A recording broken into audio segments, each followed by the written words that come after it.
Hello, and welcome to Eyes on Success, a weekly program covering a wide variety of topics of interest to people with vision loss. I'm Nancy Torpey. And I'm Pete Torpey. In those early days at the conferences, they had a thing called dueling windows, and they would invite the major manufacturers of screen readers to come together, sit in a room in front of a big audience, give them a list of tasks, and each company had to go through and demonstrate how they would accomplish that same task. You know, it was really, really competitive because we knew as manufacturers, we knew who some of those people were sitting in the room, and the success of your company and your employees' ability to make a living was going to be based on how well you could do in those presentations. And we'll take you through that journey from the early days of assistive technology up to now. We'll continue the conversation from last week with Eric Damery, Vice President of Software Product Management at Freedom Scientific, a Vispero company, about the evolution of assistive technology and his personal role in that evolution. But first, for our tip of the week. This week's tip comes from Eric Damery. If I had to pick another tip to talk about in JAWS, I think I would pick a feature that's been there for a while that lots of folks don't know about. Selecting a block of text while you're reading an email or a web page or in a Word document can be done, obviously, by holding down the Shift key in combination with either character, word, or line movement. But that isn't necessarily a nice way of navigating as you're trying to select. You kind of know where your selection wants to start, and you want to just move or read till you get to the point where you think you want to finish, and then you want to grab that section. And that's how a sighted person does it. They click the mouse at the top of it, and they drag it right through to the end of it where they see where it's going to finish selecting. So to do this in JAWS or in Fusion, if you move to the start location and you can drop a place marker right there using Control Windows key K, you drop a place mark right there at the beginning of the selection.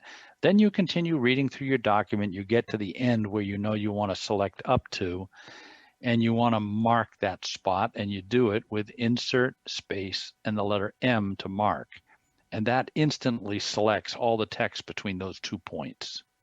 And then you can copy and paste it somewhere. Once you've done it once or twice, you'll get the hang of it, and you'll always want to use it. You can use it in Word, Outlook, the internet. It works all over the place. It's a great tool. I have to thank you for reminding me about that one. You know, that's one of those shortcuts out of the many, many that there are that I know about, but I often forget about, and I wind up doing it the awkward way you first described.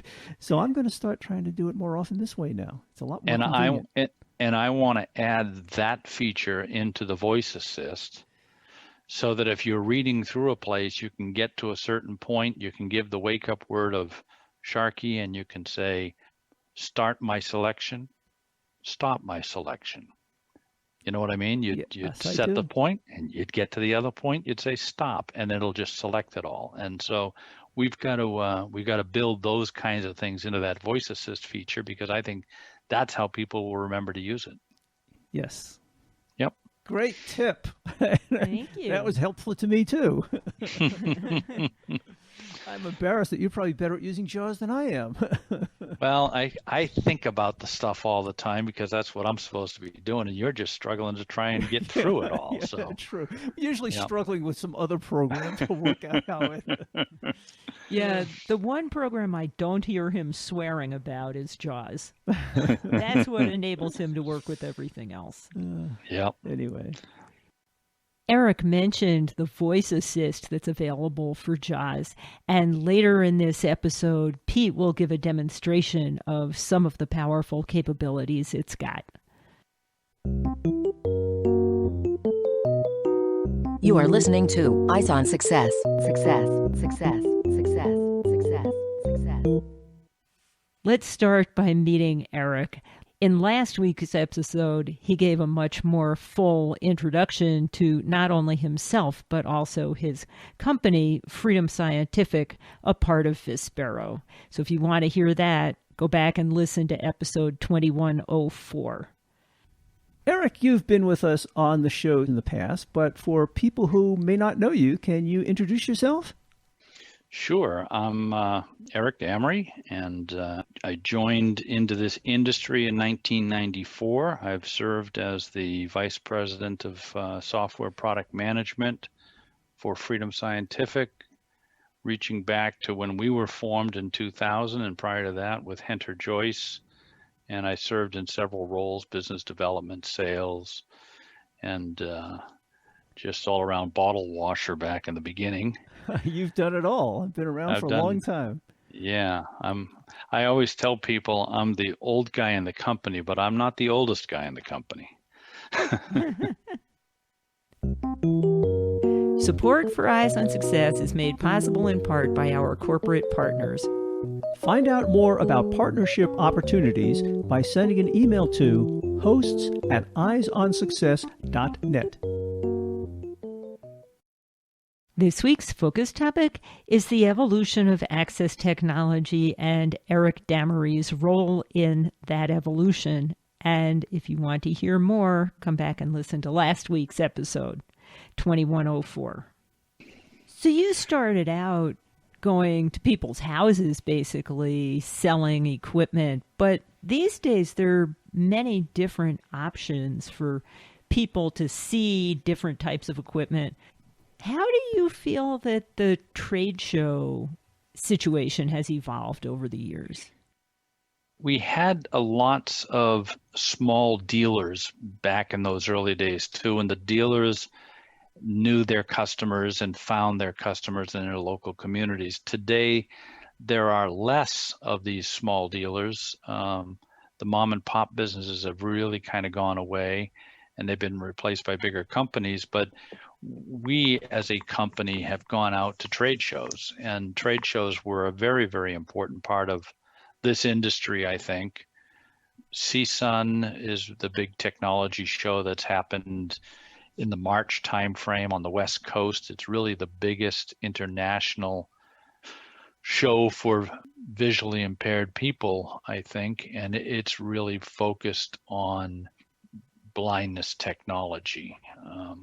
Closing the Gap was the other big show back in the 90s for us, but that one really went the way of education and less about blindness and more about other disabilities. It was a regional show up in Minnesota, and it still happens today. And I always loved that show. We used to go to that one, and big organizations would come to that.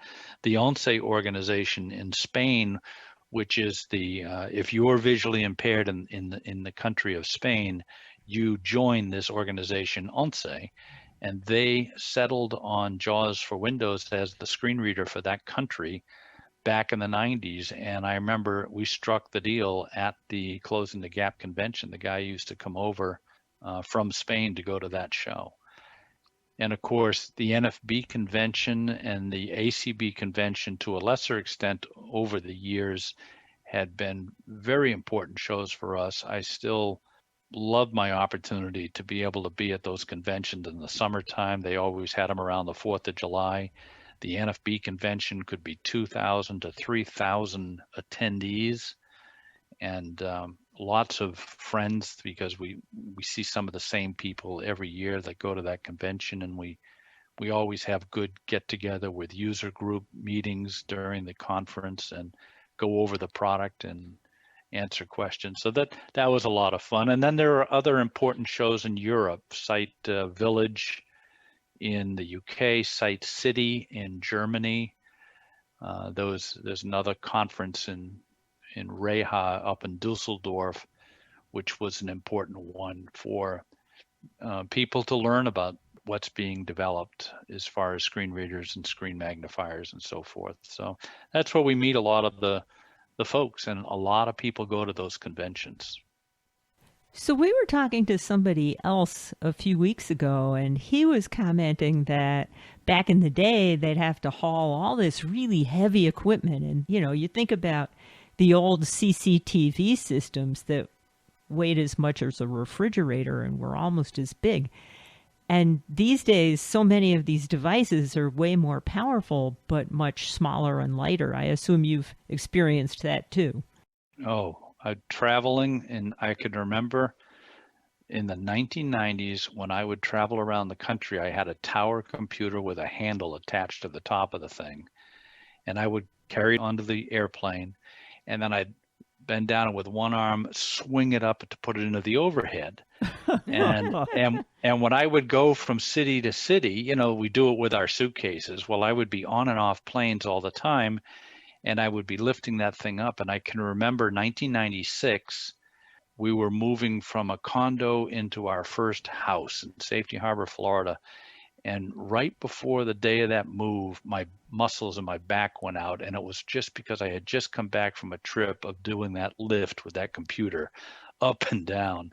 And I had pulled muscles in my back, and I couldn't walk. So we moved, and I had to sit and watch people move our stuff into the house. And it was carrying that heavy equipment around. Oh, frustrating. Oh, it was. You talked about how these conferences and conventions have proliferated over the years and gotten really big and a great way of connecting with people. But there's also been a lot of other changes in the assistive technology field over the years. As I mentioned earlier, when I first started using JAWS, there were a number of options. Not all of them were very good, but there's been a lot of consolidation over the years, as well as another raft of products like narrator and voiceover that are now built into operating systems. And I'm wondering, what your feelings are about some of those changes. Yeah, well, when there were a lot of choices, unfortunately, it just segmented the market. And so it made it difficult for any of those companies, I think, to really do a good job. So we needed some consolidation in order to get a big enough market for a company like Henry Joyce at the time to grow. And I can remember as like the first Windows screen reader, I think really that people tried to use was the one that David Kostician had done from Canada, Window Bridge. Oh, I tried that one, yes. That was close to working. Yes, that was, I think, one of the pioneers. That was really the first one that kind of should have given people hope. And Glenn Gordon actually used Window Bridge himself as he was trying to learn how to use Windows to know how things were supposed to work as he was working on the development of JAWS. So it was Window Bridge was the one he was using in the beginning. Mm-hmm. And then there were a few others. Outspoken had a different approach to doing things. And I tried that also. Screen Power, which was Telesensory's take on the Virgo screen reader from Baum. Now, I understand in the early days of screen reader development, there were also some interesting screen reader competitions at some of these conferences. Tell us about some of those. In those early days at the conferences, they had a thing called Dueling Windows. It was started by Mark Nelson and Greg Meisner, and they put on this Dueling Windows at the conferences, and they would invite the major manufacturers of screen readers to come together, sit in a room in front of a big audience, give them a list of tasks, and each company had to go through and demonstrate how they would accomplish that same task. That must have been fun. To see how things would work. That was very stressful, and it was really, really competitive because we knew as manufacturers, we knew who some of those people were sitting in the room, and the success of your company and your employees' ability to make a living was going to be based on how well you could do in those presentations. And we had Ted do some of them. I didn't go up and do it because it was important to have a blind person demonstrating it. Whether or not I could see a screen didn't matter. It was the perception. So yes. We wanted to make sure a blind person was doing it. And we had Ted do it. He got mad at one point, I remember, and we had to pull him out of there, and we put Glenn up, and Glenn did a great job. But we actually did really well with JAWS. Those dueling windows events turned out to be the turning point, I think, because I know that the board in Texas that makes decisions on what products are going to be used, they were sitting in on those presentations and they settled on JAWS for Windows early on.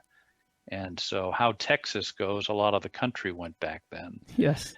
So we were successfully sold into Texas because of the dueling windows event, and lots of other states followed suit because of that. And I guess that's a big part of your market is selling through state and government agencies. It is. It definitely is. I mean, for years, individuals did not spend much of their own money. It was all done through government agencies or state agencies. Today, with our home use program in the United States, it's amazing. There's so many thousands of people who are paying for the ability to use this software at home. And it's a great encouragement to me that, people are willing to, it doesn't cost much. It's less than $100 a year, but they're willing to put that money out of their pocket, even while there's free options out there that they could be using.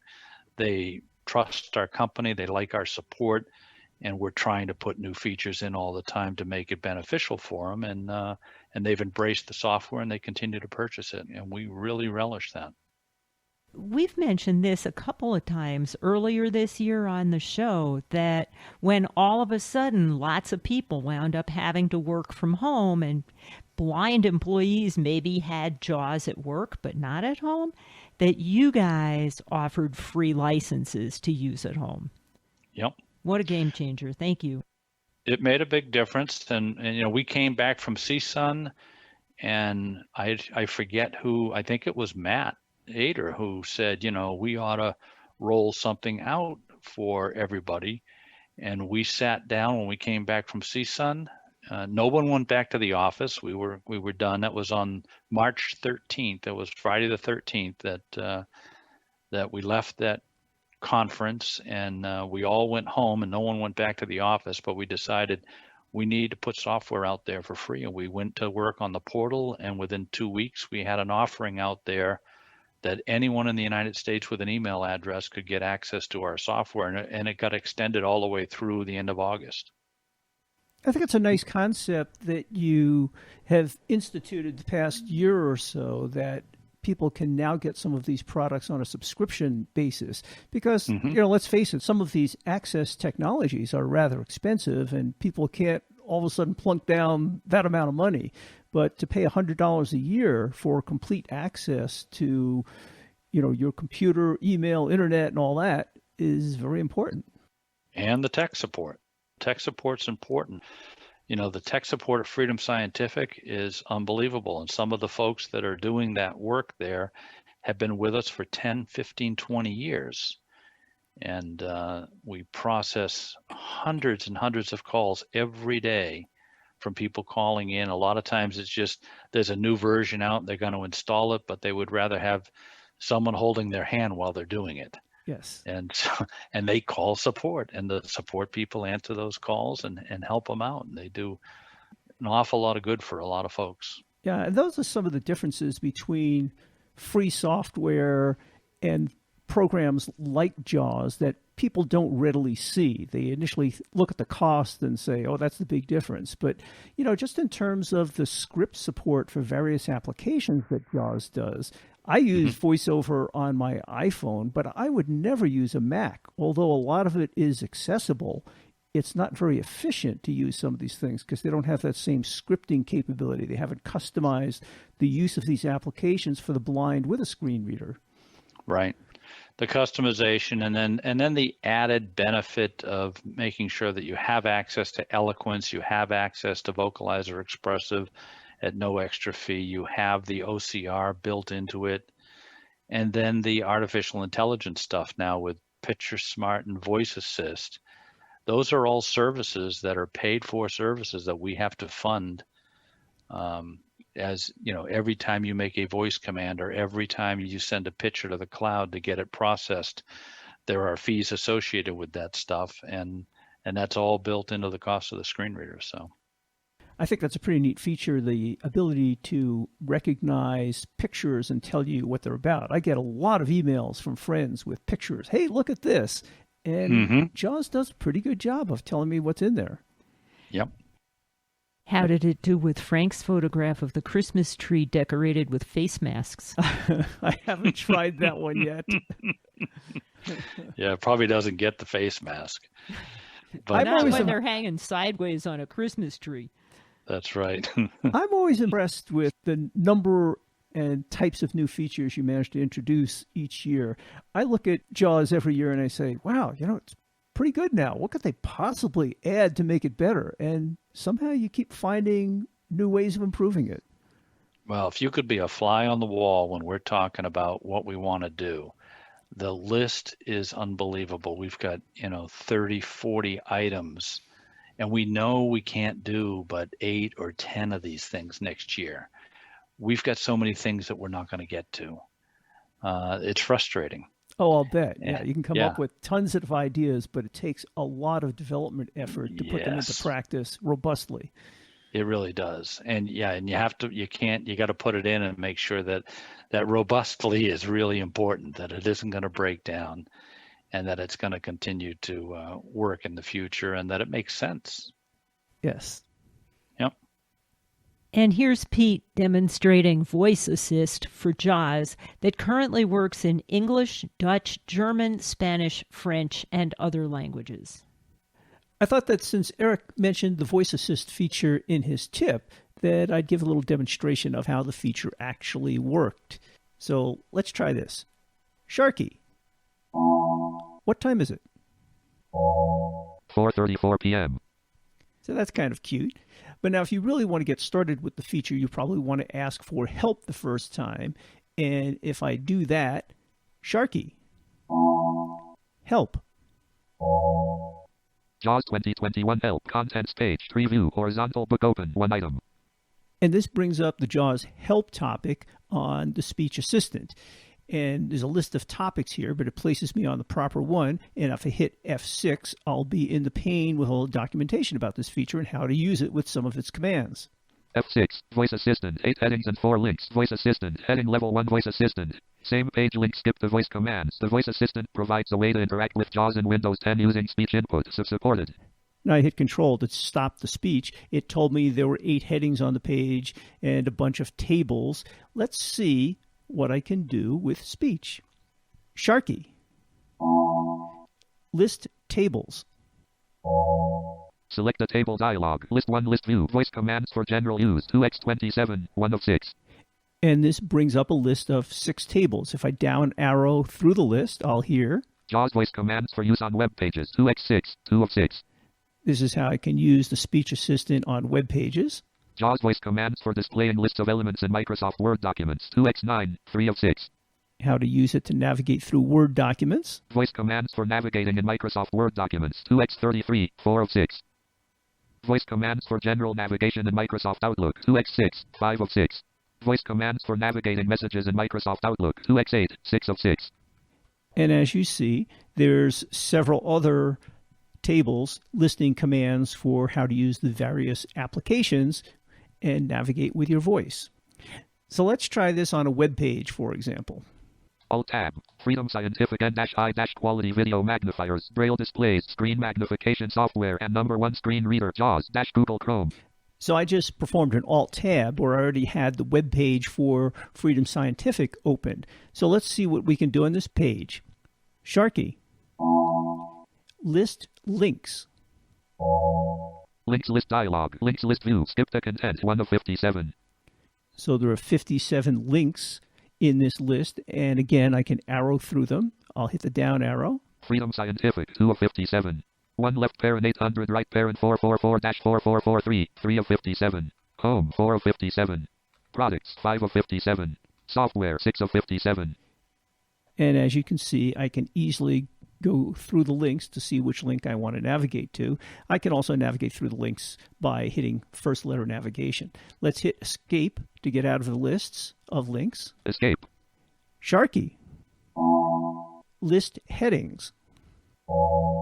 Heading list dialog. Headings list view. COVID-19 update 1, 1 of 9.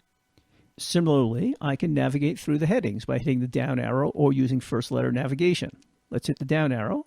Empowering Independence, 2, 2 of 9. Software Solutions, 2, 3 of 9. Low Vision Solutions, 2, 4 of 9.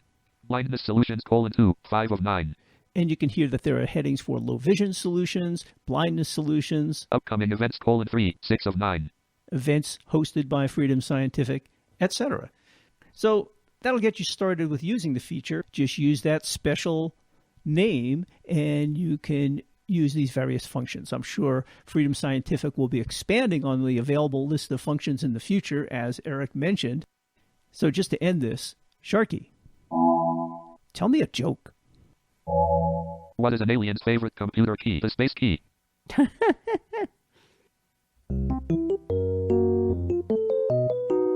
You are listening to Eyes on Success. Success, success, success, success, success. Now, for this week's final item, how to learn more about Vispero, Freedom Scientific, and their products, and how to contact Eric Damery directly. So you can reach Freedom Scientific or Vispero. You can use either one of them, freedomscientific.com or Vispero, Vispero.com, and get to our web pages. You can write to me directly, Damery, Damery at Vispero.com. And we look forward to talking with you folks again. Is there a phone number people can use? Oh, yes. In the United States, you can use an 800 number, 800-444-4443, or from anywhere else, 727-803-8000. And do you have a social media presence? We are on social media. If you go into Facebook, you can just search for Freedom Scientific. And on Twitter, it's at Freedom Sci, SCI. In case you missed any of that, look in the show notes associated with this episode at www.eyesonsuccess.net. If you'd like to learn more about the history of Freedom Scientific and the companies JAWS, Blazy Engineering, and Arkenstone, which formed Freedom Scientific in the early 2000s, we'll have links to several episodes of Eyes on Success where we talked with the founder of those three companies, Ted Henter, Dean Blazy, and Jim Fruchterman, respectively.